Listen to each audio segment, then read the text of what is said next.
गोमती नावाची एक म्हातारी बाई आपला छोटा मुलगा सुदर्शन आणि सूनबाई ममता बरोबर राहत होती. गोमतीचा मोठा मुलगा आणि सून एका अपघातात मरण पावले होते आणि त्यावेळी गोमतीची नात खुशी गोमतीजवळच होती. आता या दुनियेत गोमतीची नात खुशीचं आपल्या आजीशिवाय दुसरं कुणीच नव्हतं, कारण खुशीचे काका काकू स्वभावाने खूपच वाईट होते. काकू, आजीची तब्येत खूपच बिघडलीये. तू आजीला काम नको सांगूस, तिला ताप आलाय. चल निघ इथून, आली मोठी आजीची वकिली करणारी. काय ग म्हातारे, अजून तुझी भांडी नाही घासून झाली? मग कपडे कधी धुणार आहेस? आणि हो धुते ग, अंग जरा खूप दुखतंय ना आज, खूपच कसकस आल्यासारखं झालंय बघ. रोज रोज तुमचं आजाराचं नाटक माझ्यासमोर चालणार नाही. तुला आणि तुझ्या नातीला ना इथे राहायला दिलंय तेच खूप आहे. संध्याकाळी माझी माहेरची माणसं येणार आहेत, त्यांच्यासाठी किचनमध्ये जाऊन जेवण तयार कर, कळलं ना? आणि मदतीला तुझ्या नातीला पण घे. सगळ्या दिवसभर नुसती इकडे तिकडे उंडारत असते. आजी दे, मी तुझी मदत करते. तुला बरं वाटत नाहीये ना? आजी, ही काकू खूपच वाईट आहे. ती तुला किती त्रास देते, तुझ्याकडून ती किती काम करून घेते. असू दे ग बाळा, तू एवढ्या छोट्या छोट्या हातांनी कसं काम करशील? राहू दे बाळा, मी करते. गोमती आणि खुशीच्या डोळ्यात पाणी येतं. खुशीला माहीत होतं की तिच्या आजीची तब्येत खूपच खराब झालीये, पण ती छोटी पोरगी करणार तरी काय? संध्याकाळ झाल्यानंतर ममताची आई आणि बहीण राहायला येतात. ममताच्या मुलांसाठी ममताच्या आईने खाऊ आणि काही खेळणी आणली होती. ती मुलं खेळण्यांशी खेळत असलेलं खुशी बघते आणि ती त्यांच्या जवळ जाते. तेव्हाच ममताच्या मुलीच्या हातून तिच्या हातात असलेली बाहुली खाली पडते आणि ती याचा आरोप खुशीवर लावते. मावशी, बघ, खुशीने माझी बाहुली तोडून टाकली. ममता, ही मुलगी तर फारच आगाऊ आहे ग. आई वडील तर स्वर्गवासी झाले, पण हिला मात्र खायला कार आणि धरणीला भार ठेवून गेले. एवढ्या महागाची बाहुली घेऊन आले होते मी महिमासाठी, आणि हिने आणल्याच तिची वाट लावली. हो ताई, हे तर खूपच चुकीचं आहे. तू हिला चांगला धडा का नाही शिकवत? म्हणजे ती परत असं काही करणारच नाही. बघच आता तू, मी हिला आत्ता सरळ करते. बिट्टू, जरा तिथून काठी तर घेऊन ये रे. ममता त्या काठीने खुशीची पिटाई करायला सुरुवात करते. खुशी बिचारी वाचवा वाचवा म्हणून ओरडत असते. ममता, राहू दे ग, बिचारी बिना आईची पोर आहे ती. तिला मारू नकोस ग, तिला मारू नकोस, तिला सोडून दे. सुदर्शन, बरं झालं तू आलास. ममताला सांग की खुशीला मारू नको. त्या बिचारीचं या जगात कोणीही नाहीये, तिच्याबरोबर असं वागू नको म्हणावं. आई, तू उगाच मध्ये पडू नकोस. मुलांना ह्या सगळ्या गोष्टी शिकवायलाच पाहिजेत. ममता काही कारणास्तवच तिला मारतीये ना, आणि मी आत्ताच ऑफिसमधून थकून आलोय. उगाच या गोष्टींसाठी माझ्या मागे लागू नकोस. मला तर माझीच लाज वाटतीये की मी तुला माझ्या पोटी जन्माला घातलं. तू आपल्या सख्ख्या भावाच्या मुलीबरोबर इतकी वाईट वागणूक देत असलेलं बघू तरी कसं काय शकतोस रे? एवढं पाप करू नको. ममताचा राग खुशीला मारल्यानंतरच शांत होतो. त्या रात्री खुशी आणि गोमती खूप रडतात आणि इकडे ममता मात्र त्या दोघींबरोबर रात्रभर गप्पा मारत बसली होती. दुसऱ्या दिवशी गोमतीची उठायची सुद्धा हिंमत होत नव्हती. गोमतीची तब्येत खूपच जास्त बिघडली होती. गोमतीने सकाळपासून काहीच खाल्लेलं नव्हतं. ती तशीच उपाशी राहून घरातलं सगळं काम करत होती, पण ममताला तिची जरा सुद्धा दया आली नाही. काकू, आजीने सकाळपासून काहीच खाल्लेलं नाहीये. तिला काहीतरी खायला दे ना. मग मी काय करू? आम्ही सगळेजण बाहेर चाललोय फिरायला. घरात खायला काही नाही आणि किचनला मी कुलूप लावून चाललीये. उपाशी राहून मरा, नाहीतर कुठेही निघून जा, पण माझं डोकं उगाच खाऊ नकोस. चल ग आई, चल ग दीदी, आपण निघूयात. चला रे मुलांना, तुम्ही पण. सगळे लोक बाहेर फिरायला जातात. ममता किचनला कुलूप लावून जाते. घरात खायला काहीच नव्हतं. गोमतीची तब्येत अजूनच जास्त बिघडत चालली होती. खुशी गोमतीला न सांगताच बाजारातून तिच्यासाठी काहीतरी खायला आणायला म्हणून जाते. ती बाजारात सगळ्यांकडून मदत मागते. अहो काका, मला काहीतरी खायला द्या ना. माझ्या आजीने सकाळपासून काहीच खाल्लं नाहीये.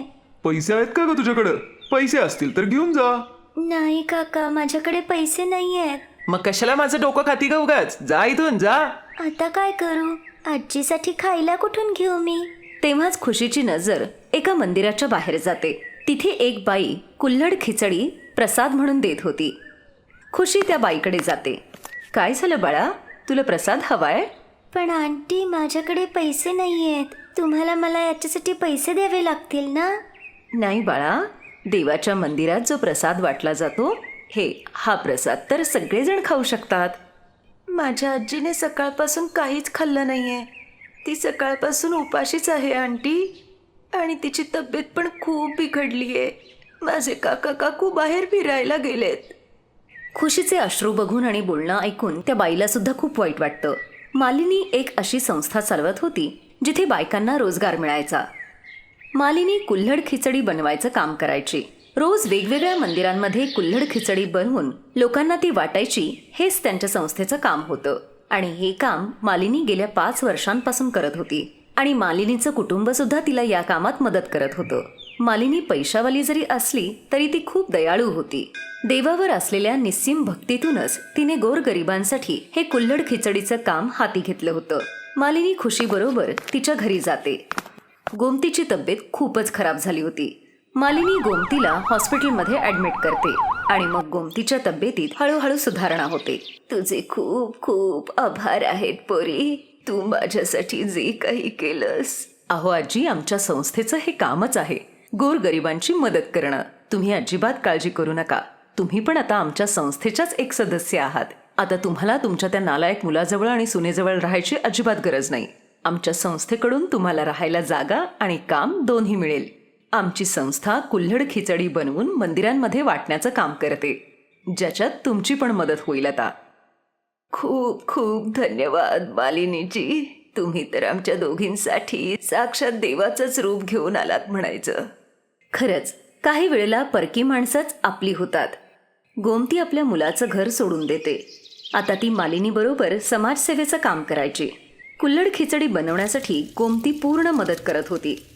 गोमती बघते की अनेक गरजू महिला मालिनीला या कामात तिची मदत करत होत्या. मालिनी एका चांगल्या शाळेमध्ये खुशीचं ॲडमिशन सुद्धा घेते. खुशीचं आयुष्यही आता मार्गी लागेल या गोष्टीचा गोमतीला खूप दिलासा मिळाला होता. यासाठी ती देवाचे खूप धन्यवाद मानते. एका गावामध्ये करुणा नावाची एक म्हातारी विधवा राहत होती. तिचा नवरा रामप्रसाद एका अपघातात मरण पावला होता. करुणाचा एक मुलगाही होता जो शहरात सेटल झालेला होता आणि त्याने तिथेच लग्न केलेलं होतं. करुणा आपलं घर चालवण्यासाठी आपल्या नवऱ्याचंच जुनं मोमोजचं दुकान चालवत होती. पोरा, आता मी म्हातारी झालीये रे. माझ्यात काही त्राणच राहिला नाहीये. माझे अजून किती दिवस उरलेत मला माहित नाही. तू एकदा तरी येऊन मला भेटून जा रे. तुला बघायची खूप इच्छा झालीये. तुझे वडील गेल्यानंतर तूच तर एक आधार आहेस मला. आई, मी ऑफिसमध्ये आहे ग. माझ्याकडे वेळ नाहीये. मी नाही येऊ शकत. सुधीर पुन्हा फोन कट करतो. करुणा बिचारी उदास होऊन टेलिफोन बूथमधून बाहेर येते. काय झालं वहिनी? काय म्हणाला सुधीर? काय म्हणणार, वेळ मिळाला तर येतो म्हणाला. वहिनी, वाईट वाटणार नसेल तर एक सांगू तुम्हाला. सुधीर आता शहरात जाऊन खूप बदललाय. अहो भाऊजी, कुठलीही आई आपल्या पोराला विसरू शकत नाही. तुम्ही सांगा किती पैसे झाले? मी तुमच्याकडून पैसे कसे काय घेऊ शकतो वहिनी? काही हरकत नाही. तुम्ही आरामात घरी जा. नाही नाही भाऊजी, आधीच तुमचे माझ्यावर खूप उपकार आहेत. तुमचे आधीचेच पैसे मला अजून द्यायचेत. पैशाचं काय आहे वहिनी? जेव्हा जमतील तेव्हा द्या. आता तुम्ही आरामात घरी जा. मग करुणा दुकानातून बाहेर पडते आणि आपल्या मोमोजच्या दुकानावर येते.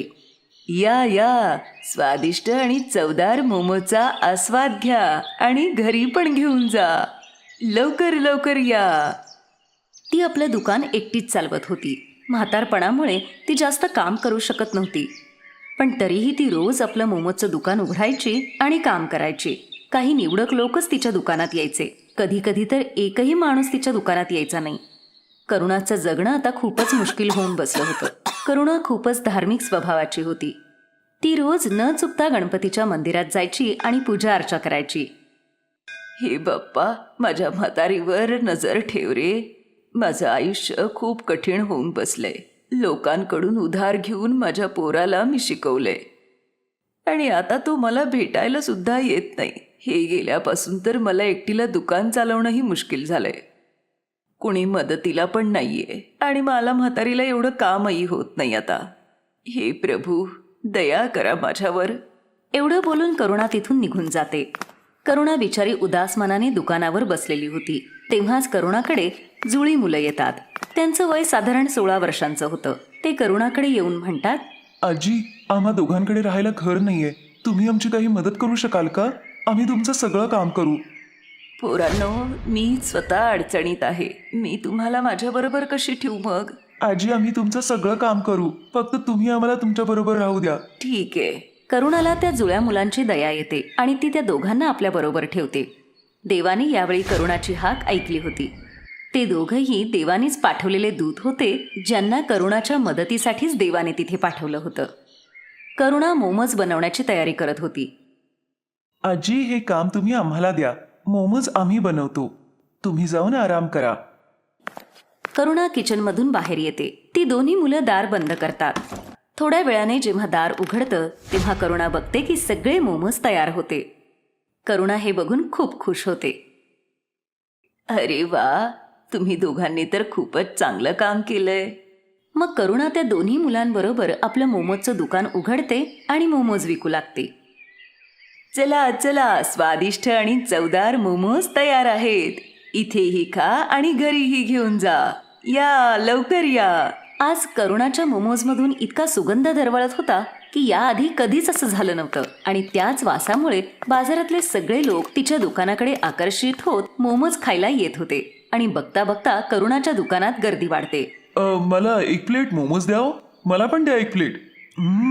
आहा, इतके चवदार मोमोज तर मी आजपर्यंत खाल्ले नाहीत. आहा, वा वा वा वा वा. करुणा या सगळ्या लोकांच्या प्रतिक्रिया बघून खूप खुश होते. बघता बघता तिचे सगळे मोमोज विकले जातात. आज तर खूपच चांगली कमाई झाली. जर असेच रोज माझे मोमोज विकले गेले तर माझं सगळं कर्जच फिटून जाईल. दोन्ही मुलं आता करुणाला काही काम करू देत नव्हते. ते दोघंही मोमोज बनवायचे आणि करुणाबरोबर ते विकायलाही जायचे. त्या दोघांनी बनवलेल्या मोमोजमध्ये असा स्वाद होता की प्रत्येक जण बोटं चाटत राहायचा. एके दिवशी रात्री ते दोघंही किचनचा दरवाजा बंद करून मोमोज बनवत होते.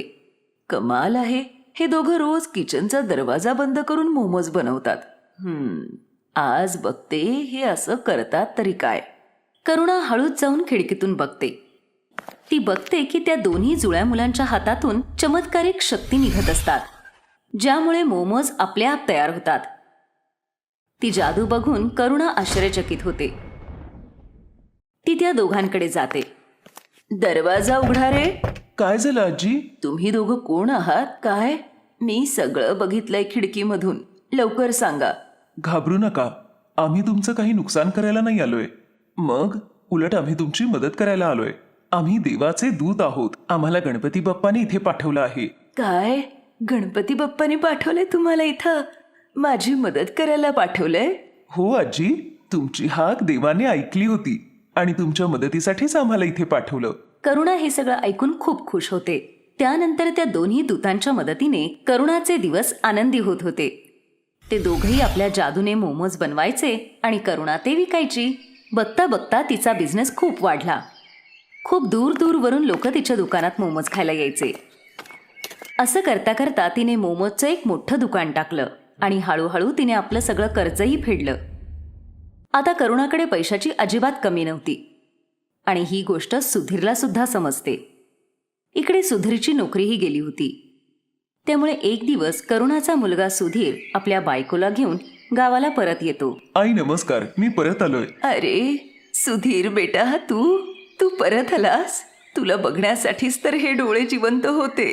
हो आई, मला तुझी खूप आठवण येत होती. मला माफ कर आई, माझं डोकं फिरलं होतं, माझी बुद्धी भंग झाली होती. पण आता मी परत आलोय. आता तुला कसलाही त्रास होणार नाही. आई, ही बघ, ही तुझी सून आहे मीरा. नमस्कार आई.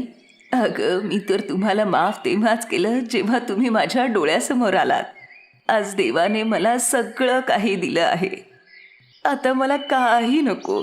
चला आत या. काय झालं? तिजोरीची चावी मिळाली? हो, हे बघ. आता लवकर या म्हातारीचे सगळे पैसे घे आणि निघून जाऊया आपण इथून. हो हो, चल. मीरा आणि सुधीर हळूच जाऊन तिजोरी उघडतात आणि तिजोरीतून सगळा पैसा काढून ते आपल्या बॅगेत भरतात आणि तिथून पळून जातात. पळत पळत ते गावाच्या वेशीबाहेर येतात. तेव्हा ते थकून एका झाडाखाली आराम करायला बसतात. एवढा सगळा पैसा मी पहिल्यांदा बघतीये. एकदा डोळे भरून बघू तर दे. सुधीर पैशांची बॅग उघडतो तर त्याला त्याच्यात राख दिसते. त्या दोन्ही मुलांच्या जादूने त्या पैशाची राख झालेली होती. ते दोघेही हे बघून आश्चर्यचकित होतात. ते दोघेही त्या राखेत हात घालून पैसे शोधतात, पण त्यांना सापडतच नाहीत.